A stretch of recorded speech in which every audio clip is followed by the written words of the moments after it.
Assalamualaikum warahmatullahi wabarakatuh. Alhamdulillah hamdan katsiran thayyiban mubarakan fihi kama yuhibbu rabbuna wa yarda.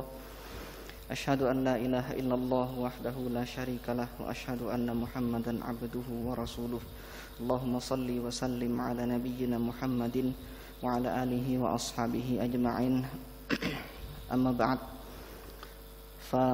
Fahaddatsana jama'atun min masyayikhi wa huwa awwalu haditsin sami'tuhu minhum bi isnadi kullin ila Sufyan ibn Uyainah an Amr ibn Dinar an Abi Qabus maula Abdullah ibn Amr ibn al-Asi an Abdullah ibn Amr ibn al-Asi anna Nabiy sallallahu alaihi wasallam annahu qala ar-rahimuna yarhamuhumur rahman irhamu man fil ardi yarhamkum man fis sama.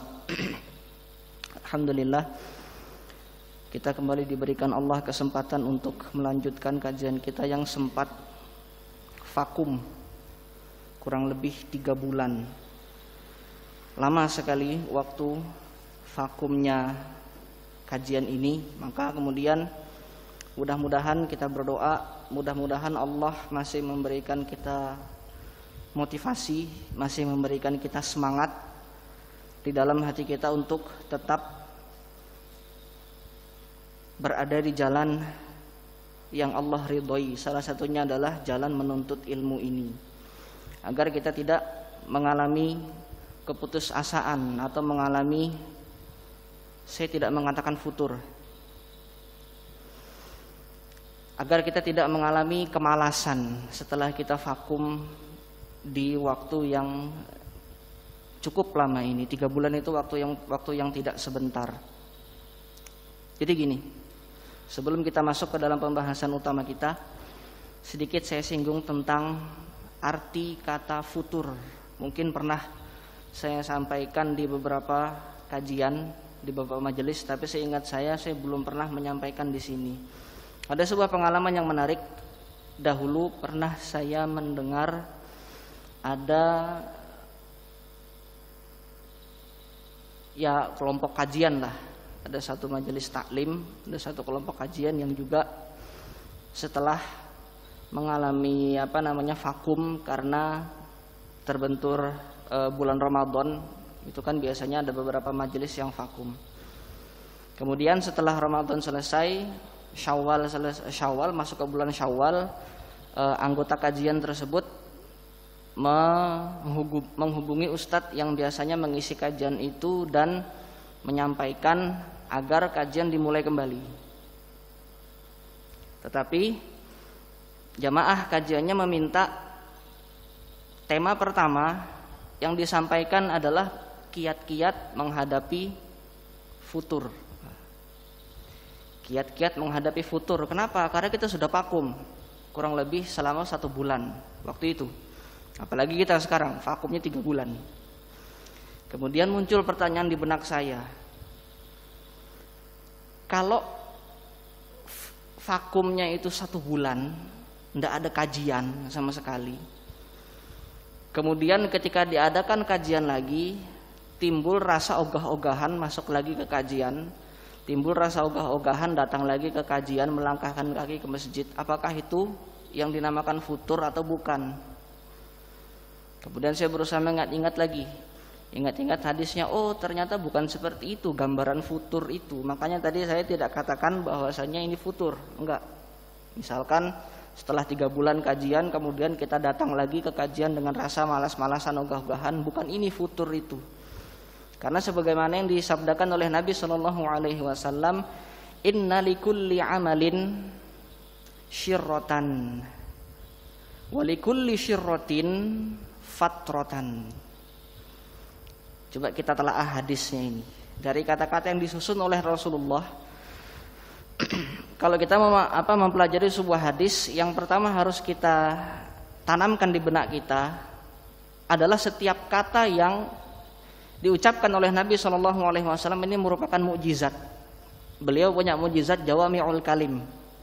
Jadi setiap pilihan kata, satu kata bahkan 1 huruf pun ini memiliki kandungan yang dalam, memiliki faedah yang bisa kita ambil pelajaran dari situ. Kita lihat susunan kata yang dipilih oleh Rasulullah SAW dalam hadis yang barusan kita baca barusan. Inna likulli amalin syirrotan. Sesungguhnya dalam setiap amal perbuatan itu ada masa-masa rajinnya. Syirroh, bukan syar, syir. Syaknya pakai harokat kasroh. Ada masa-masa rajinnya, masa-masa puncaknya, masa-masa semangatnya. Seperti kita kalau kajian, kalau belajar, ya kita pun ketika saya belajar di Madinah, Ustadz Haidir pun mengalami seperti itu. Kami semua merasakan semester awal tingkat angkatan pertama, semester pertama, semester kedua sampai semester yang di pertengahan itu masa-masa rajinnya belajar di situ. Jadi setiap amal perbuatan, khususnya amal ibadah, itu ada masa-masa, ada fase-fase di mana kita semangat-semangatnya dalam melakukan amal ibadah tersebut. Itu kata Rasulullah, inna likulli amalin syirrotan.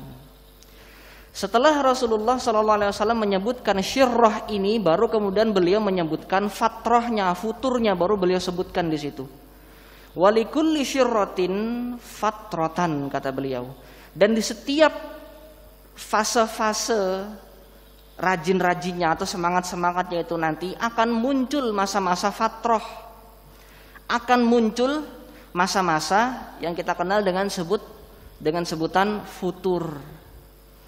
Kalau kita lihat komposisi kata-katanya, Rasulullah menyebutkan syirroh dulu, baru menyebutkan fatroh dulu.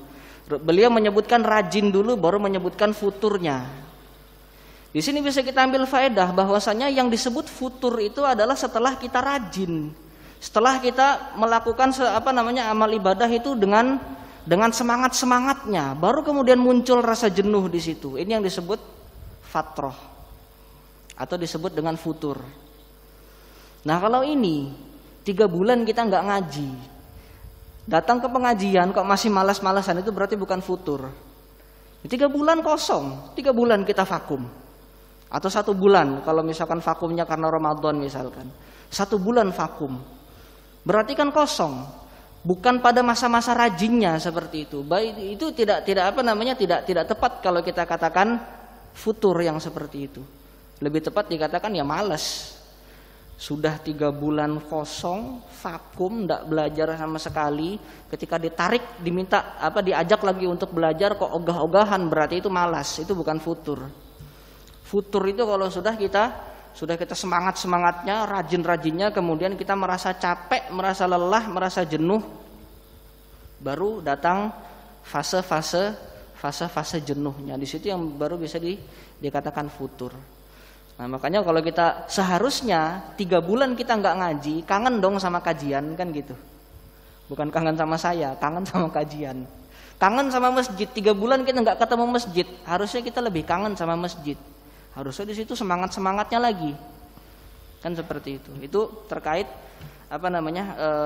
meluruskan pemahaman tentang futur.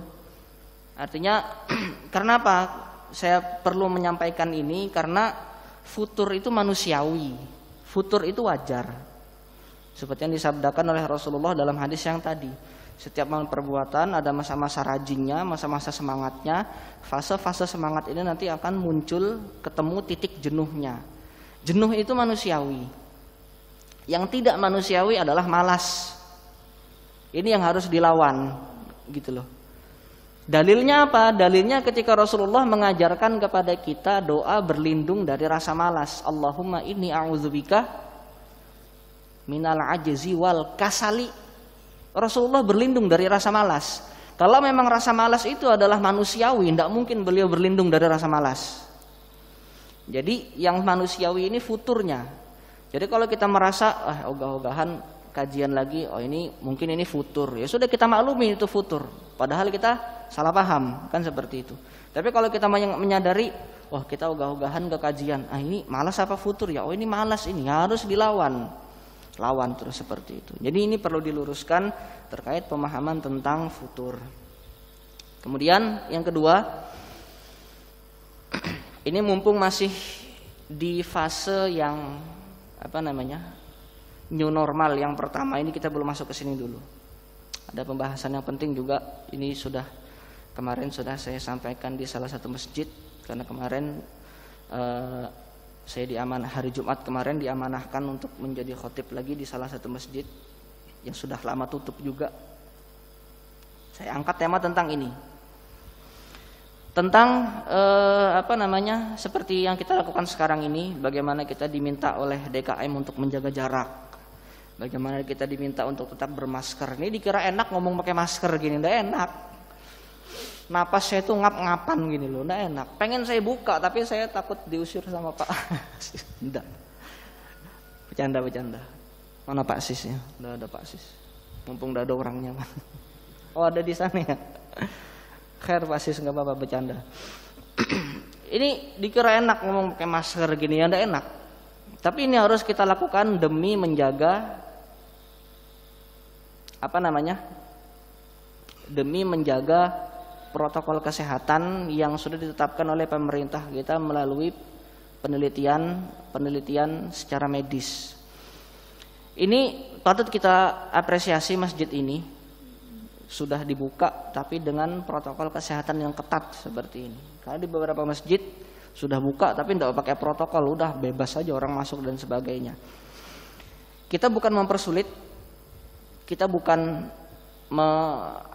membuat-buat, menakut-nakuti jamaah yang hadir harus seperti ini, kalau nggak begini nanti takut tertular virus dan lain sebagainya. Bukan seperti itu. Ini dalam rangka, kalau kita lihat dari sudut pandang syariat, kita lihat dari sudut pandang agama, ini memang ada arahannya, ada aturannya, ada anjurannya. Mungkin banyak sudah dituliskan oleh para ustadz, baik itu tulisan artikel-artikel lepas yang ada di internet ataupun ceramah-ceramah yang dilakukan secara online tentang kiat-kiat atau bagaimana ibadah-ibadah yang kita lakukan dalam masa pandemi ini seperti apa. Salah satunya adalah ini. Yang ingin saya luruskan di sini adalah ketika mungkin ada beberapa di antara kita yang beranggapan ya sudahlah, keluar aja, ke masjid aja, yang penting kita tawakal, kan begitu. Dengan dengan percaya dirinya mengatakan yang penting kita tawakal, berlandaskan dengan hadis qala Nabi sallallahu alaihi wasallam, qala Allahu azza wa jalla, ini hadis qudsi. Nabi sallallahu alaihi wasallam menyampaikan, Allah Subhanahu wa taala berkalam, kata Allah, ana 'inda dhanni 'abdi bi, ana 'inda dhanni 'abdi bi. Ini lanjutan redaksi hadisnya panjang dan bermacam-macam. Ada riwayat yang redaksinya pendek sampai di sini saja. Ada riwayat yang nanti disambung dengan menyebutkan sifat-sifat Allah, di situ ada. Tapi saya potong sampai di sini aja, koma sampai di sini. Di situ Allah Subhanahu wa taala menyampaikan, aku bersama dengan prasangka hambaku kepadaku. Ini jangan kita salah artikan yang seperti ini. Aku beserta dengan prasangka hambaku kepadaku. Kita telaah sekarang hadis ini. Ada beberapa pendapat dari para ulama yang dimaksud prasangka ini seperti apa. Yang jelas prasangka, mayoritas ulama menafsirkan yang dimaksud prasangka di sini adalah prasangka yang baik, husnuzon kita kepada Allah. Tapi bukan ini yang akan kita bahas. Sebagian kalangan, saya khawatir dalam masa pandemi ini, sebagian kalangan ketika membaca hadis ini kemudian langsung mengartikan, oh ya sudahlah, bebas kita kemanapun, tidak perlu menggunakan masker, tidak perlu cuci tangan, tidak perlu menjaga protokol kesehatan. Yang penting kita berprasangka baik kepada Allah, Allah akan mengikuti prasangka kita. Apakah seperti itu cara kita memahami hadis ini? Ternyata tidak. Nah, secara bahasa saja yang dimaksud dengan zon atau prasangka itu, sebagaimana yang saya kutip dari penafsiran Al-Imam Al-Iraqi di dalam kitab beliau Tarhut Tasrib, ada di perpustakaan. Kalau nggak percaya nanti kita bukakan kitabnya. Di situ beliau menafsirkan yang dimaksud dengan prasangka itu adalah taghlibu ahadil mujawwazaini bi'amali sababin taqtadi at-taghlib,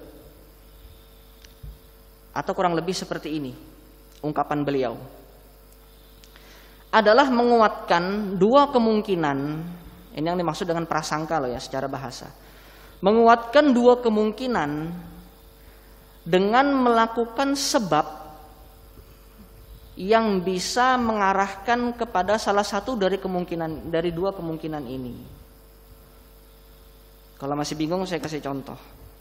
Ada dua kemungkinan, kita bisa kaya, kita bisa miskin. Dua kemungkinan sederhana dalam hidup kita.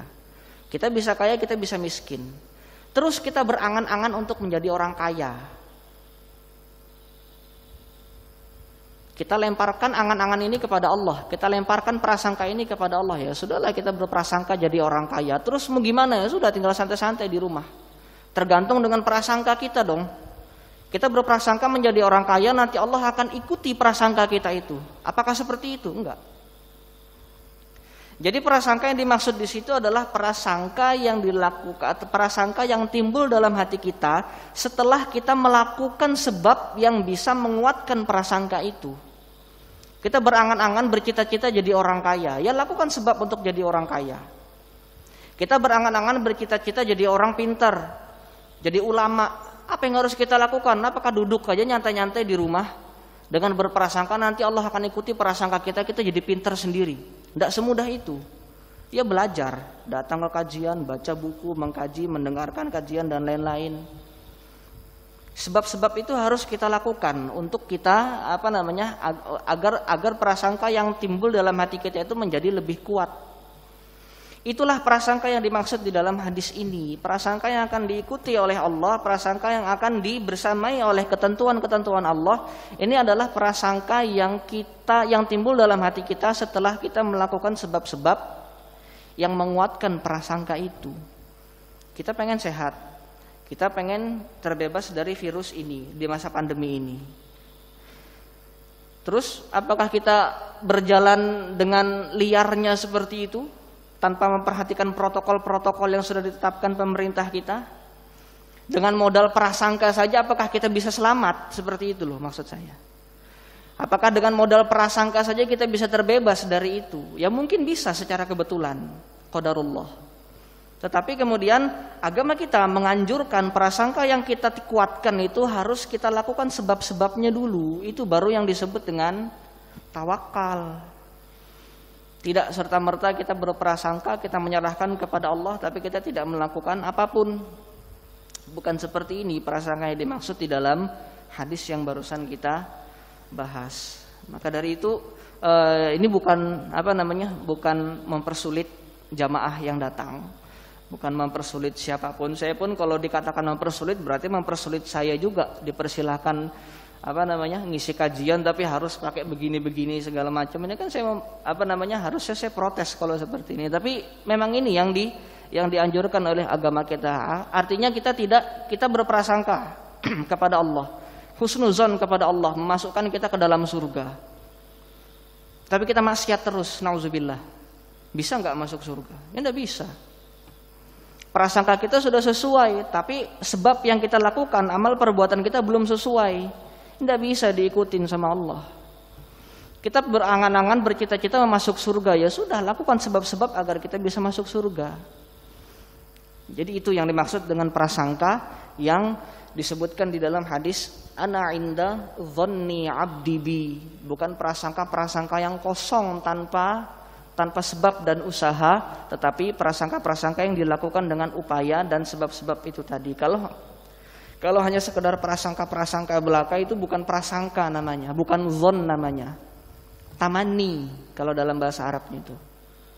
Atau khoyal, hayalan, cuman angan-angan kosong saja. Namanya bukan zon kalau dalam ini secara bahasa seperti itu telaahnya. Keinginan yang timbul dalam hati kita tanpa melakukan usaha-usaha dan sebab-sebab yang menjurus atau menguatkan keinginan tersebut, ini dalam bahasa Arab bukan disebut dengan zon, tapi disebut dengan tamanni. Angan-angan kosong saja. Bukan itu yang yang dimaksud di dalam hadis ini. Allahu a'lam bishawab. Masih ada waktu, kita lanjutkan kajian kita dalam pembahasan manaqib. Kita sudah sampai kepada manaqib Al-Hasan dan Husain. Kajian kita kemarin sempat terputus dalam pembahasan, kalau saya tidak salah ingat, keluarnya Husain bin Ali dari Mekah, perjalanan dari Mekah menuju ke Irak.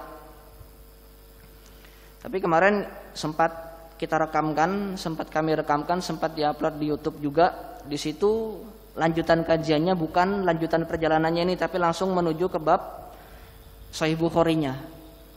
Jadi kita lanjutkan saja yang bab yang di Sahih Bukhari-nya, karena panjang lagi itu rentetannya setelah sebelum sampai ke Irak. Singkat cerita seperti itu, sebelum sampai ke Karbalanya itu sudah ketemu sama utusannya Ubaidullah bin Ziyad itu. Untuk gubernur Kufah ketika itu mengutus orang dan pasukannya dengan jumlah yang luar biasa banyak untuk menghadang perjalanan Husain bin Ali ini. Singkat cerita seperti itu, mereka bertemu di tengah jalan. Sebelum sampai ke Irak mereka sudah bertemu. Sebelum sampai ke Karbala mereka sudah bertemu di situ. Terjadi diskusi panjang dan lain sebagainya. Akhirnya pimpinan pasukannya ini masih hormat dengan sedemikian hormatnya kepada Husain bin Ali. Artinya masih belum bisa memerangi Husain bin Ali, padahal gubernur yang ada di Kufah ini sudah perangi terus, cegah dia. Pilihannya cuma dua, kembali ke Mekah atau mati di sini, gitu. Pilihannya cuma dua. Nah itu terjadi panjang itu ceritanya, yang jelas terjadi pembunuhannya atau terjadi peperangannya itu setelah banyak juga di situ peristiwa yang terjadi. Di situ Husain bin Ali juga sempat bermimpi bertemu dengan Rasulullah sebelum terjadi peperangannya itu, sebelum datang ultimatum terakhir. Ultimatum terakhir sebelum diperangi itu, beliau bermimpi bertemu dengan Rasulullah. Apa kata Rasulullah? Kamu akan menyusulku. Senang Husain bin Ali. Ketika bangun itu musuh sudah ngepung itu. Dibangunkan sama saudarinya, sama keluarganya. Ketika bangun langsung cerah mukanya Husain bin Ali. Aku akan nyusul Rasulullah ini. Yang bener aja kamu ditempeleng sama saudarinya itu, cepak ditempeleng itu, musuh itu sudah di luar kemah itu ngepung kita itu.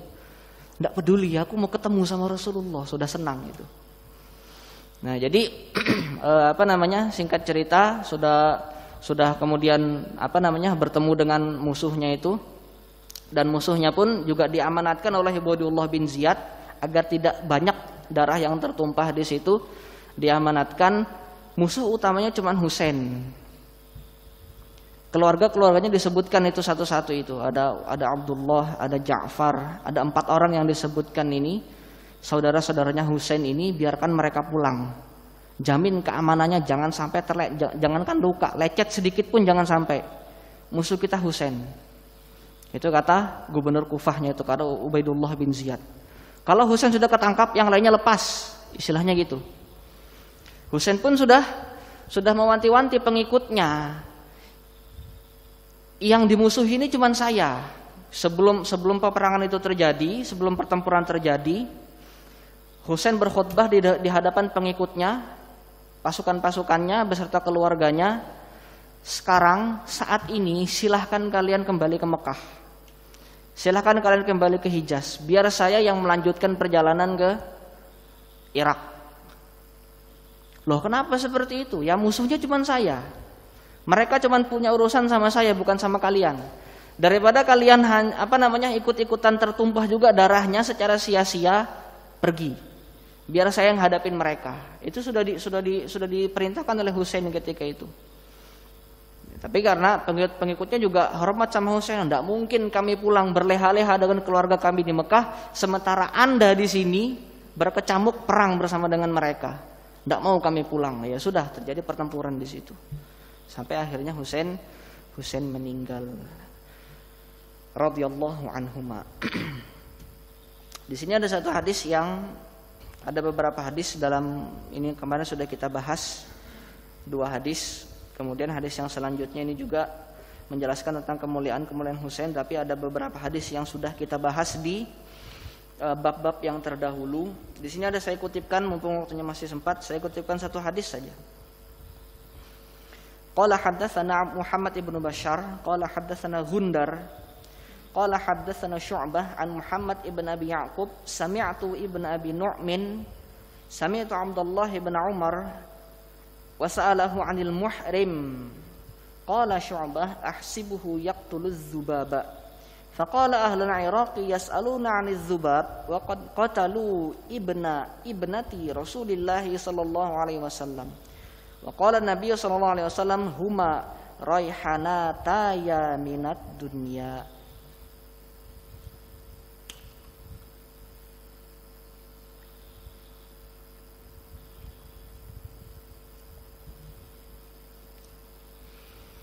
Hadis ini diriwayatkan dari Abdullah ibn Umar radhiyallahu anhuma.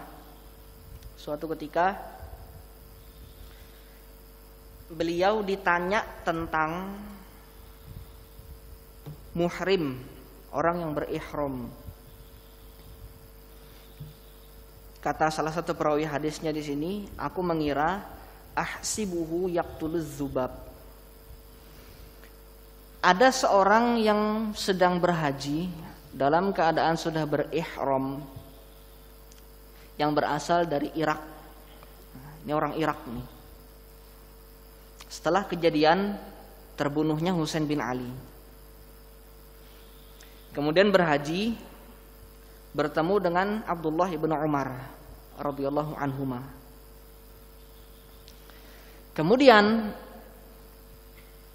kisahnya ini, si orang Irak ini bertanya kepada Abdullah bin Umar tentang bagaimana hukumnya orang yang berihram sudah dalam keadaan haji, sudah menggunakan kain ihram, sudah berniat ihram, artinya itu sudah harus mematuhi peraturan-peraturan sebagai seorang yang haji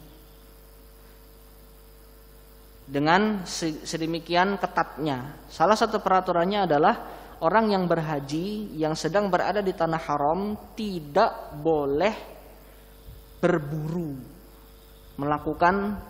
membunuh binatang buruan.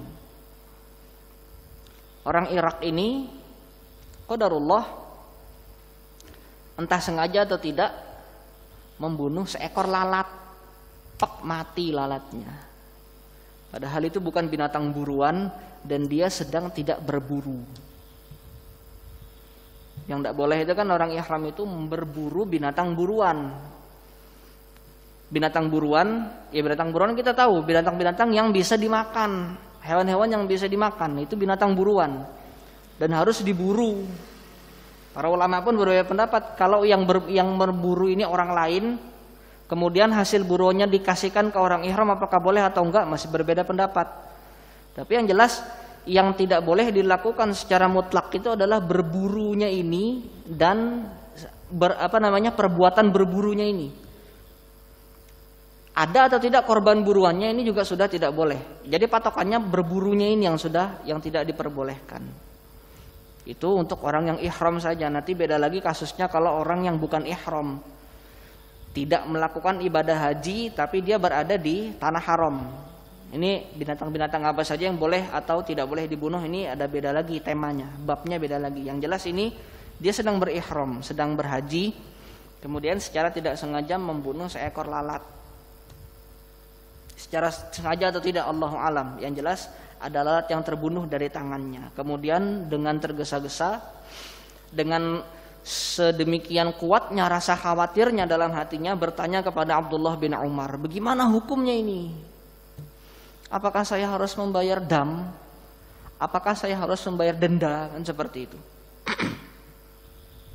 Kemudian apa yang dikatakan oleh Abdullah bin Umar? Ahlul Iraq yas'aluna 'aniz zubab wa qad qatalu ibnati Rasulillah sallallahu alaihi wasallam. Kok aneh ya? Orang-orang Irak ini khawatir sama seekor lalat kecil. Mereka segitu menghargainya nyawa lalat kecil ini. Tapi mereka tidak menghargai nyawanya cucunya Rasulullah. Ini ada faedah yang dalam yang nanti akan saya petik dari hadis ini. Lalat yang kecil ini, mereka segitu khawatirnya. Dosa atau tidak?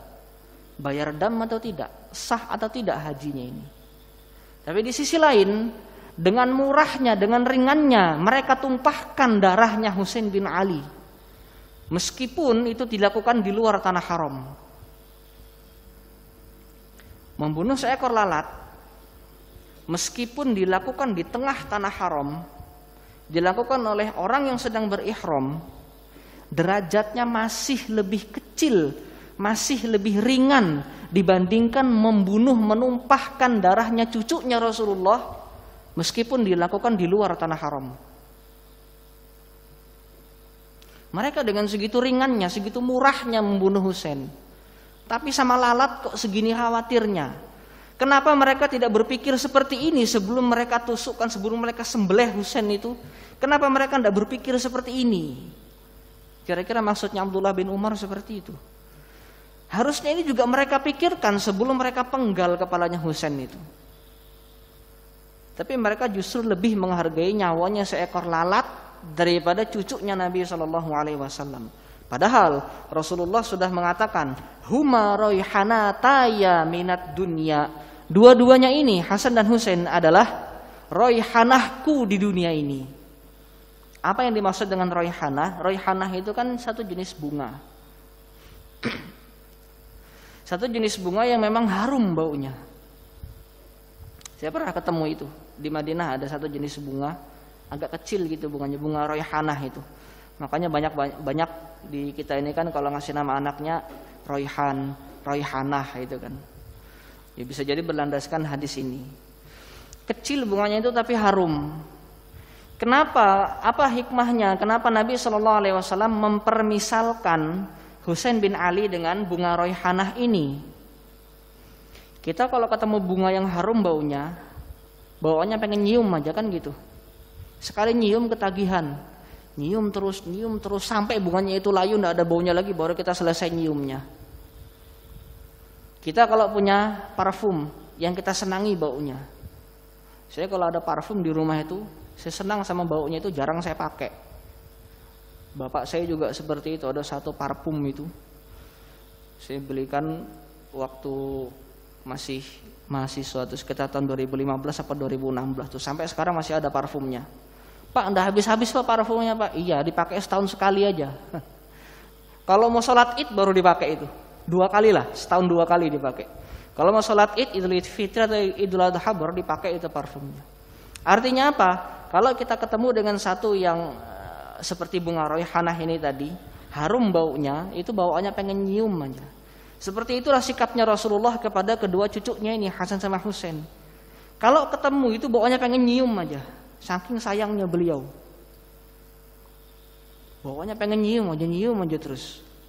Makanya beliau permisalkan Hasan dan Husain ini seperti bunga royhanahku di dunia ini, kata Rasulullah. Segitu sayangnya Rasulullah dengan Hasan dan Husain, tapi orang-orang Irak kok tidak menghargai rasa sayangnya Rasulullah ini kepada Hasan dan Husain. Apa faedah yang bisa kita? Tuh, ada sesi tanya jawab ya. Ini harus pemberitahuan untuk ummahat, Bu yang di sana Bu. Dikarenakan di ruangan terpisah, maka agar bisa melaksanakan sholat sendiri, terpisah dari masjid. Oh, yang tadi jangan-jangan ngikut ke sini ya. Dan tetap disiplin dalam menjalankan protokol kesehatan. Ya, siapa yang bisa jadi imam di sana silahkan para ibu-ibu sholat sendiri di sana.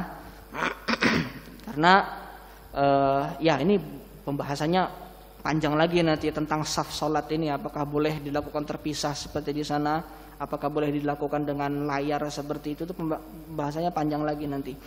Yang jelas untuk amannya sholat sendiri di sana, siapa yang bisa jadi imam di sana silahkan jadi imam, tidak perlu mengikuti imam yang ada di sini meskipun suara saya sampai di sana, tetapi kan ibu-ibu nggak bisa ngelihat saya ini lagi duduk kah, lagi berdiri kah, lagi salam kah, atau kan nggak bisa lihat, tidak bisa melihat gerakan imamnya seperti itu. Cuman bisa mendengar Allahu Akbarnya saja. Jadi silakan sholat sendiri di sana, jemaah sendiri.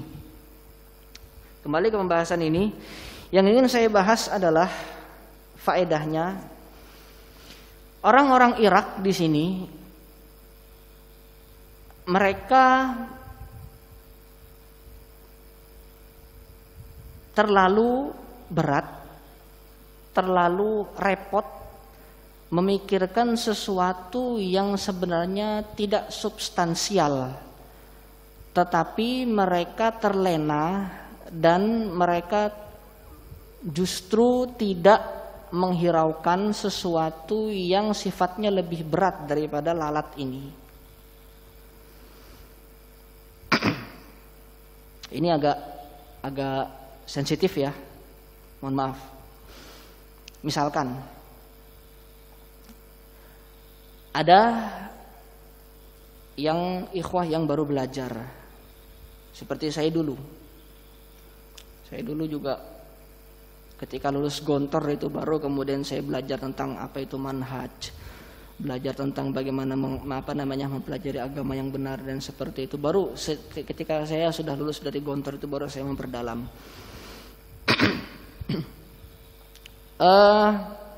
Saat itu ketika saya baru belajar, istilah kata baru hijrah lah,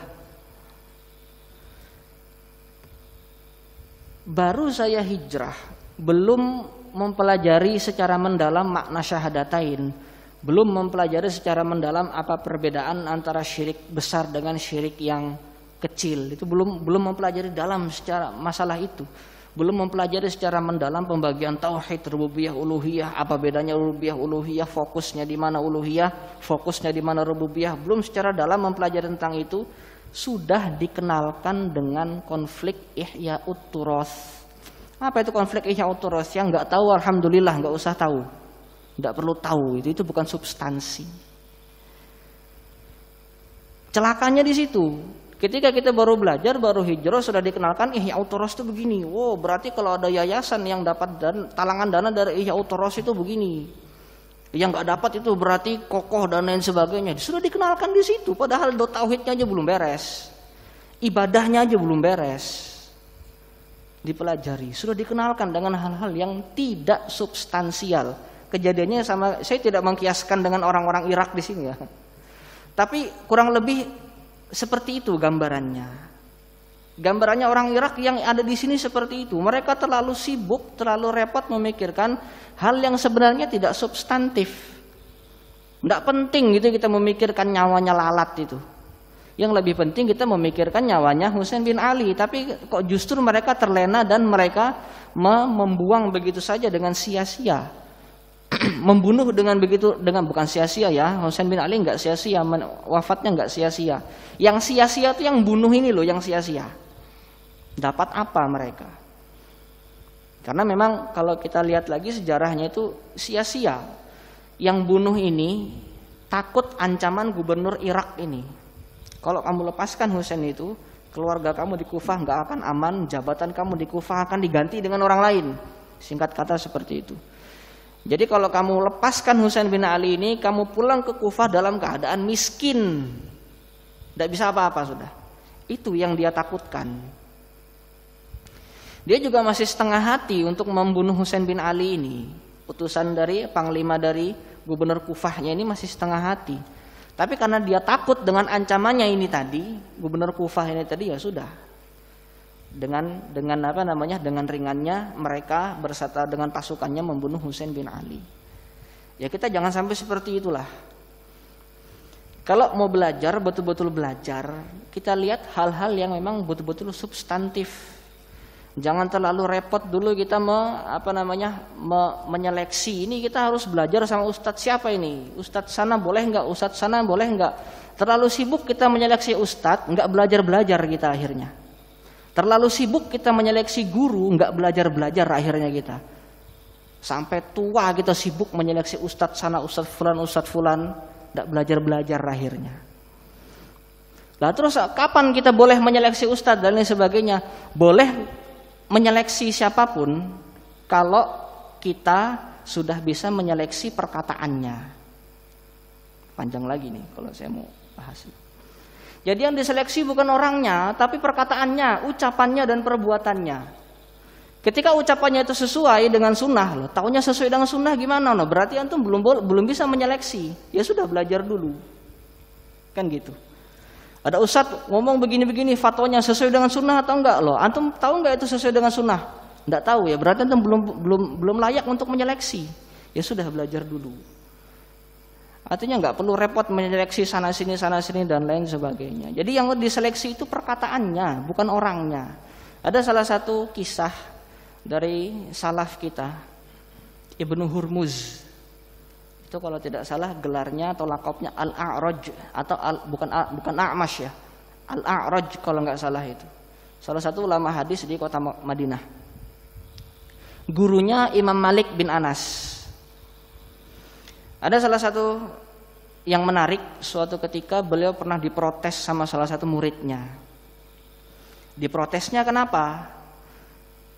Ini dalam keadaan sudah tua ini, Ibnu Hurmuz ini sudah tua. Kalau yang bertanya, Imam Malik yang bertanya, langsung dijawab sama beliau. Tanya apapun pokoknya lah, langsung dijawab sama Ibnu Hurmuz. Tapi giliran murid-murid yang lain yang bertanya, diem beliau, nggak langsung dijawab. Akhirnya murid-murid yang seperti seolah-olah disepelekan ini tadi, protes, ada yang protes. Ya Syekh, ya Imam, kenapa antum berlaku seperti ini kepada kami? Loh, apakah ada yang menyakiti hati antum dari perbuatan saya? Iya, saya nggak terima. Kenapa nggak terima? Itu loh, kalau yang bertanya Malik bin Anas, antum pasti jawab. Tapi kalau yang bertanya kami, antum nggak mau jawab. Apa kata Ibnu Hurmuz? Kalau yang nanya Malik itu pinter, bacaannya luas, ilmunya banyak. Kalau dia yang nanya, kemudian saya jawab, apapun jawaban saya, kalau jawaban saya salah, dia bisa koreksi jawaban saya. Tapi kalau jawaban saya benar, dia juga bisa menyatakan itu benar. Artinya dia bisa nyaring, disaring ini fatwanya Ibnu Hurmuz ini. Imam Malik bisa melakukan itu. Tapi antum, nah gitu. Kenapa saya nggak langsung kasih jawaban kepada antum? Karena antum nggak kayak Imam Malik. Antum nggak kayak Malik. Apapun yang saya ucapkan, antum akan langsung melakukan dan langsung menyatakan itu benar. Antum nggak bisa menyeleksi itu. Antum nggak bisa mengoreksi ucapan-ucapan saya. Maka saya khawatir, umur saya sudah tua. Kalau saya mengucapkan sesuatu yang salah, berfatwa yang salah, antum langsung mengikuti. Beda dengan Malik. Makanya Malik saya kasih, istilahnya dikasih nilai lebih lah. Apapun yang ditanyakan pasti langsung dijawab, karena Imam Malik bisa mengoreksi dan bisa menyeleksi. Tapi yang lain belum tentu bisa seperti itu. Nah, sekarang posisi kita ini di mana? Kita sudah bisa belum menyeleksi ucapan-ucapan para ustadz ini? Sesuai dengan sunnah kah, atau ucapannya itu tidak benar atau benar, bisa belum kita menyeleksi? Kalau kita belum bisa menyeleksi ucapannya, ya orangnya nggak usah diseleksi juga. Terus ngapain kita? Ya belajar. Kita nggak dituntut untuk menyeleksi orang, kan seperti itu. Kita nggak dituntut untuk menilai orang, ini ahlu sunnah, ini siapakah. Kita nggak dituntut, nggak diperintahkan untuk melakukan itu. Yang diperintahkan kepada kita belajar. Tuntut ilmu, sudah di situ. Nah, ini syubhatnya Zaidan ini. Baru keluar syubhatnya Zaidan ini. Sudah bertahun-tahun, beberapa lama ngisi kajian belum pernah menyampaikan syubhat, ini baru syubhatnya Zaidan. Ya terserah. Kalau antum katakan ini syubhat, berarti antum belum bisa menyeleksi ucapan saya. Allahu a'lam bissawab. Mudah-mudahan apa yang kita kaji pada malam hari ini bermanfaat, dan mudah-mudahan apa yang kita kaji pada malam hari ini diberkahi oleh Allah Subhanahu wa taala. Mohon maaf kalau ada kata-kata yang menyinggung, mohon maaf kalau ada yang terpelintir. Kalau misalkan masih belum bisa memaafkan, setelah kajian ini saya nggak langsung pulang, ya, kan protokolnya nggak boleh kumpul-kumpul ya. Tapi kita di dalam rumah situlah. Kalau ada yang masih belum berkenan dengan ucapan saya tadi, silakan kita ngobrol di dalam rumah situ. Kita minta penghalalan. Kalau memang belum bisa memaafkan ucapan saya barusan, ya sudah, apa yang harus saya lakukan supaya antum bisa memaafkan saya, gitu aja. Biar nggak ada ganjalan lagi di dalam hati kita. Jangan sampai antum pulang ke rumah masing-masing masih mengganjal, ini Zaidan ini kurang ajar dan lain sebagainya. Enggak. Saya tidak pengen yang seperti itu. Karena itu saya takutnya apa yang saya ucapkan ini ada ada yang terpelintir gitu, ada yang terpeleset, itu saja. Kalau memang belum bisa memaafkan saya di sini, nanti kita bisa lanjutkan ngobrol lagi di markas. Nah, kami sebutnya itu markas. Allahu a'lam bishawab. Subhanakallahumma bihamdik asyhadu an la ilaha illa anta astaghfiruka wa atubu ilaik. Sallallahu ala nabiyyina Muhammadin wa ala alihi wa ashabihi ajma'in. Assalamualaikum warahmatullahi wabarakatuh.